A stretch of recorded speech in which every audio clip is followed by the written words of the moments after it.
Le bilan du séisme en Turquie et en Syrie ne cesse de s'alourdir depuis maintenant 2 semaines. On atteint aujourd'hui déjà plus de 47 000 morts. Lundi, 2 nouvelles répliques meurtrières ont frappé la région. Et à Alep, au nord-ouest de la Syrie, au moins 150 personnes ont été blessées simultanément. Sur place, c'est le chaos. Le pays est ravagé. 12 années de guerre et d'attaques djihadistes, 2 années de pandémie de Covid et aujourd'hui des infrastructures en ruine, une économie exsangue et des millions de civils qui ont faim. Bonjour Claude Zerez. Bonjour. Vous êtes franco-syrien originaire d'Alep, vous êtes un ancien réfugié. Vous avez été notamment éprouvé par l'assassinat de votre fille par les djihadistes, c'était en 2012 et aujourd'hui vous vivez dans la Sarthe. Claude, avant de débuter cette émission, est-ce que vous voudriez bien nous partager votre sentiment aujourd'hui face à la catastrophe en Syrie ? Je dois vous dire que moi, comme Syrien, je n'arrive pas à dormir car malgré les prières que je prie tous les jours, je n'arrive pas à supporter les cris de nos parents, de nos compatriotes. Moi-même, j'ai 57 personnes de mes beaux-frères, de mes cousins, qui ont perdu leur maison, qui sont sans abri, et la nuit, ils sont dans l'église pour dormir. Je n'oublie pas le moment du 6 février à 4h17, quand il y a eu le grand tremblement de terre. On m'a raconté comment ils ont quitté pieds nus, en pyjama, avec une température de moins 2 degrés, sous la pluie dans les rues. Ils sont restés de 4h17 jusqu'à 8h sous la pluie et le froid et en pyjama. On imagine évidemment la peur, la terreur ressentie dans ces moments-là.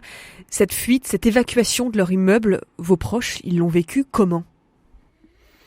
C'était très dur, surtout avec les petits-enfants, surtout avec les vieux. Il y a eu des vieux qui n'ont pas pu descendre. Ils sont sous les décombres.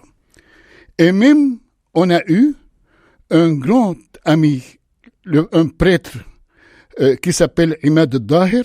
Lui aussi, il a été enterré sous les décombres. Donc, ça a été encore plus dur. Donc, je ne peux pas exprimer ce que je sens. Mais, en même temps, j'ai la foi que le calvaire, un jour, on doit atteindre la résurrection. Est-ce que vous arrivez quand même à garder un lien avec vos proches depuis toute cette catastrophe ? Actuellement, je suis tous les heures, jour et nuit, grâce à WhatsApp. J'arrive à les contacter et je reçois tous les jours des dizaines de photos de tout ce qui se passe, de ce qu'on fait pour ces gens. Alors, des images, des vidéos, des photos, on en voit beaucoup depuis le 6 février, que ce soit à la télévision, sur les réseaux sociaux. Mais concrètement, Claude, aujourd'hui, après 16 jours de chaos, les Syriens, les Alepins, ils vivent comment ? Il n'y a plus d'activité. On a à Alep 1200 écoles détruites. Des mosquées et des églises quelques-unes sont en ruine. Il n'y a plus rien, ni travail, ni rien du tout. Les banques sont bloquées, tout est bloqué. Donc, on dirait qu'on est dans le jugement dernier. On attend la fin. C'est une ville mourante. Les gens ne savent plus quoi faire. Ils sont tous dans les rues. Et depuis 2 semaines. Et actuellement, à Alep, on compte, et ses environs, 5 millions de sans-abri. On attend toujours que les grandes puissances un peu essayent de nous aider. On attend et on espère. Le sentiment des Syriens, de vos amis, de vos proches sur place, c'est quoi ? C'est la résignation, la colère ? Tout d'abord, la colère. Parce qu'ils se demandent comment la Syrie avait accueilli les Arméniens durant le génocide, les Irakiens durant leur guerre. Même les Syriens ont accueilli des Koweïtiens, tout cela, des pays de Golfe, mais actuellement, tout le monde ne se mêle plus, à part quelques États. L'Algérie, il y a l'Iran, il y a les Émirats arabes unis, et puis il y a un peu les Russes, évidemment, vous voyez. Donc, c'est ça. Mais les autres, personne n'a réagi. D'autant que ce séisme, Claude, il frappe un pays qui a déjà été très, très affaibli économiquement. Avant la guerre, le 1 euro était équivalent à 60 livres syriennes. Aujourd'hui, le 1 euro est équivalent à 8000 livres syriennes. On mange plus de viande, on mange plus du blé concassé, c'est-à-dire on ne mange que ce qui est le moins cher de pommes de terre, et même le pain, on n'arrive plus à l'avoir. On est entouré de tous les malheurs. Et au milieu de tout ça, malgré l'absence ou la quasi-absence, on peut dire, d'aide internationale ou occidentale, l'Église syrienne, elle tente de secourir la population. L'Église fait tout ce qu'elle peut, c'est-à-dire toutes nos églises ont été ouvertes pour recevoir tous ces gens sans abri. Toutes nos églises ont pu recevoir œuvres d'Orient, de toutes les associations un peu non gouvernementales, vous voyez, SOS chrétiens, de Caritas, vous voyez. Tous ces mouvements essayent de faire quelque chose, mais les besoins sont beaucoup plus que ce qu'on offre. C'est ça le problème. Donc la situation est catastrophique, je le dis bien. Malgré tout, les gens croient et espèrent. Toujours on croit à l'espérance. Jésus ne va pas nous laisser. Sur place, il y a besoin de quoi ? On a besoin de toutes choses. Trouver un logement pour ces familles. Deuxième chose, la nourriture. Parce que tout est tellement cher qu'ils ne peuvent plus acheter.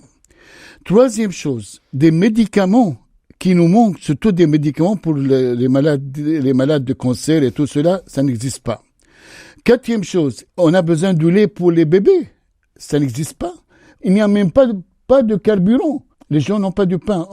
L'État donne un pain par jour pour une famille. Un grand pain comme ça, vous voyez.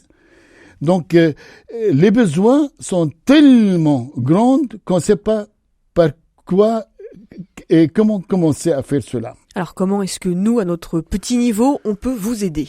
La première chose, c'est vos prières. J'admire les paroisses de Sablé et de Saint-Adric pour ce qu'ils font, des prières toutes les semaines. Même le père Bruno a demandé de mettre durant le carême 1 euro par personne pour aider ces chrétiens dans la souffrance. Évidemment, on n'oublie pas la fraternité chrétienne de Sarthe-Orient. C'est elle qui gère tous ces aides et ces dons sur place, parce que comme il n'y a pas des avions pour amener tout cela, c'est surtout l'argent. Avec l'argent, ils peuvent là-bas assurer tout ce qu'ils ont besoin. Donc ça veut dire, si on veut envoyer de l'argent, comment on fait ? Est-ce qu'il y a une... Maintenant, comme il y a les sanctions pour les banques et tout cela, donc on envoie l'argent en Turquie, et de la Turquie, on a des amis qui ont des cousins à Alep. Ils envoient l'argent en livres syriennes à Alep, et ce sont l'évêque et les prêtres qui vont toucher cet argent-là pour les distribuer à tout le monde. Et moi, j'ai été, je peux vous dire, très touché. Je m'attendais pas du tout à voir cette générosité des Français. Des vieilles femmes qui m'ont appelé Claude, qu'est-ce qu'on peut faire? Ils se privent pour donner et les envoyer en Syrie. Ce qui est important, c'est que la fraternité chrétienne, ce qu'elle récolte, elle va 100% pour les gens en difficulté. 100%, vous voyez? Et donc, aujourd'hui, il y a 8 000 euros qui vont arriver aujourd'hui, et demain, encore 8 000 euros, et puis la semaine prochaine aussi, et que Dieu protège tous les bienfaiteurs qui ont envoyé des aides, et ça continue. Merci infiniment Claude Zérès pour votre présence aujourd'hui au micro d'RCF Sarthe. Je rappelle donc que vous êtes franco-syrien, que vous venez d'Alep et vous vous engagez aujourd'hui en faveur de vos frères en Orient, en Syrie. Et si vous, auditeurs, vous souhaitez aider, vous pouvez adresser des dons pour la fraternité chrétienne Sarthe-Orient par virement ou par chèque à l'ordre du FSCO. On rappelle l'adresse, c'est 34 rue Joinville au Mans, avec bien sûr une déduction d'impôts. Mais que Dieu vraiment vous protège et vous donne la bonne santé et vous donne le bonheur. Voilà.